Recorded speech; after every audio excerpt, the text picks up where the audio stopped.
Hey folks, welcome to my empty shed. Welcome to episode 6 of my trapping season, the 2015-2016 trapping season. This will be the final episode. My furs are all gone. They either went to Moyles Macon Tannery or they went to the Napa pickup yesterday. I sent 2 skunks, 1 raccoon, and a coyote to Moyles Macon Tannery to get them tanned up. We'll see how they look like in a couple months probably. At the Napa pickup, there were only 3 people, well, 3 trucks at the pickup in Clearfield Walmart. So there weren't a lot of furs in the truck. And these furs that we sent up yesterday, they won't. I know they won't be up for the April sale that's coming up at Napa. However, I believe they have a sale coming up in June, so they won't be there. I do have a couple leftover fox and coon up at Napa that will be coming up for the April sale. We'll see how they do. If you've never shipped to Napa before, pretty much you can go find on their website, nafa.ca, and find a pickup site near you. And they got bags and stuff. You bag your furs up and then they tag them up and stuff. It's pretty simple to do. And you go on their website, it's pretty self-explanatory. So, but I don't know. A lot of people love them. A lot of people hate them. I just ship my furs up there and see how it turns out. In this episode, I'm going to be just doing some little discussion on some of my learning experiences from the line this year. I learned quite a bit, and some of my line videos. I got a few catch videos that I got, and then I'll just be doing a little wrap up to see what's coming up for next year. Some of the things that I've learned from this year. First of all, some of the tools that I've used on the line. The auger that I used, it was pretty effective as long as the soil was fairly soft and it wasn't frozen. So once the ground froze up, dirt holes were almost impossible to do. So, and also the stake driver, got that right here though. The stake driver that I got from Stalker Fabrications. I'm not knocking it first off, but it got some cracks in it here and half the handle cracked off. That's probably just from me beating the living daylights out of it. You can see the top of it's all mushroomed down. This was just a solid bolt. I pounded stuff in with 8-pound sledgehammer this thing and beat the crap out of it. The one thing I noticed is it's still perfectly straight. I don't know if you can see that, but it didn't bend, and I'll weld this thing back together a little bit, and if it ever does something bends or breaks terribly on it, I'll buy another one. The guy did a good job. I mean, it's good steel, I think, so I'm not knocking the stake driver. That was pretty good. Another thing is I did it this year, and I had 2 different set making kits. One for making a fresh set and a remake kit.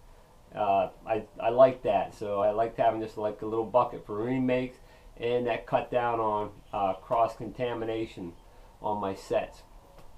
So those are some of the tools and equipment that I found that worked well for me, and I would recommend having a secondary set making kit for remakes.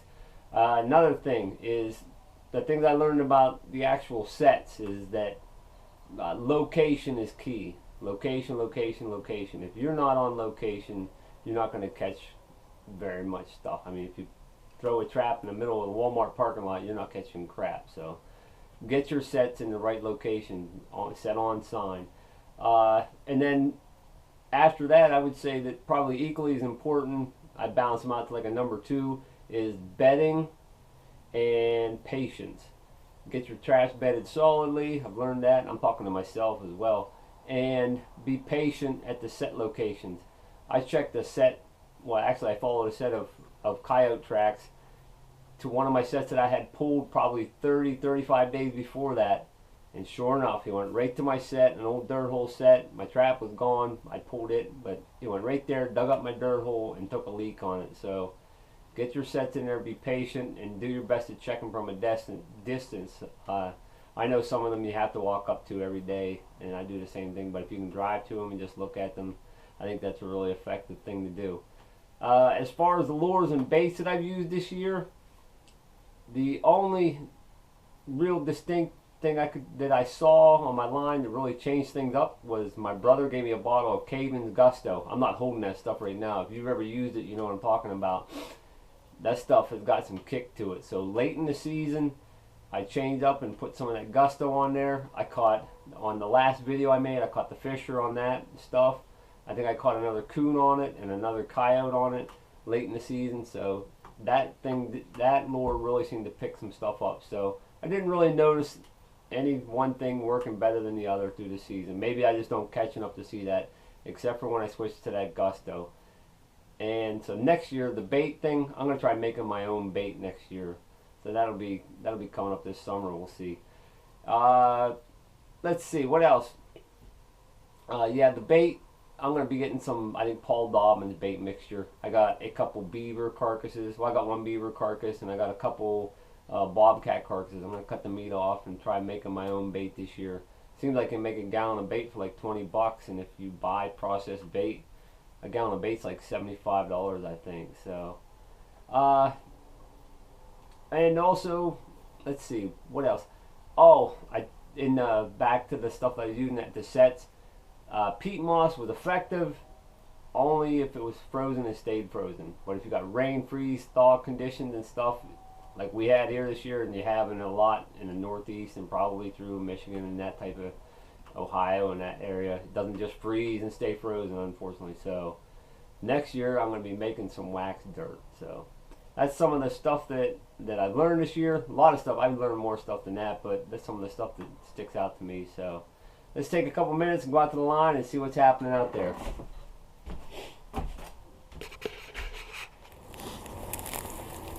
Alright folks, this is my second gray fox in a cable restraint this year, and got a good net catch on him. Just got him here in a nice in a little deer trail here. So this one's pretty well destroyed. I may set one up again later down that trail if possible. So got a nice little gray fox here. Got to get him dispatched, and I got to get to work. So looks like a nice one, really.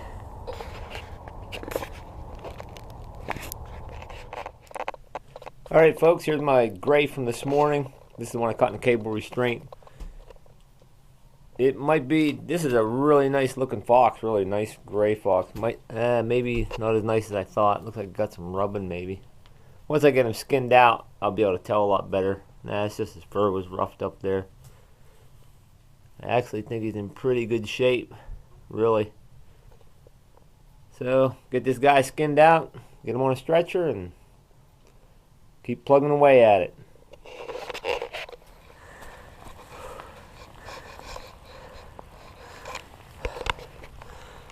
It is pouring down rain, but I got a one wet gray fox in a cable restraint.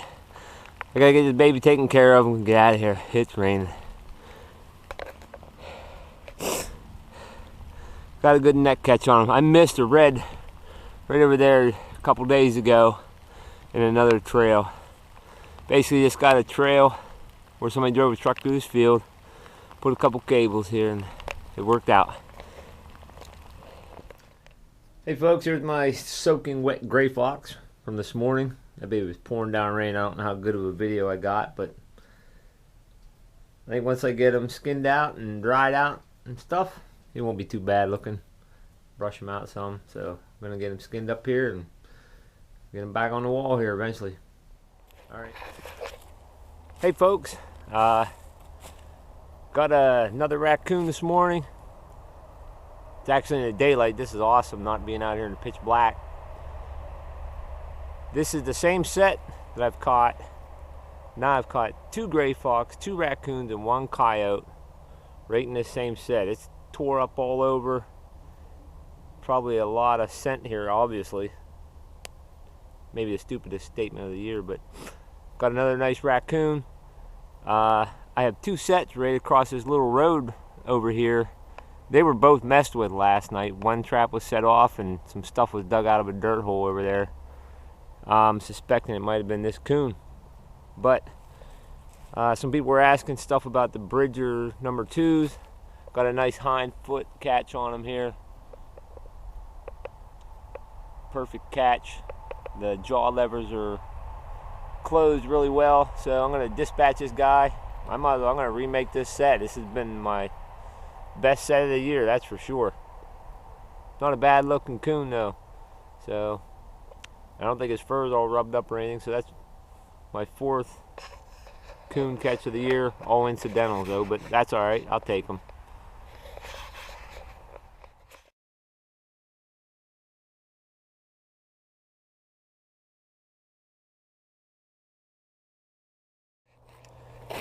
Well, folks, pulling traps today. It is February the 21st, and this is what I figured. I thought if I caught anything today, I'd catch a possum, skunk, or a raccoon, because it was pretty warm last night.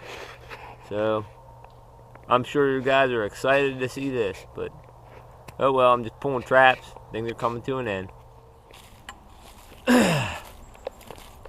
Well, folks, this is a better sight than the possum I just showed you. It is the last day of trapping season, and this will be my 4th coyote.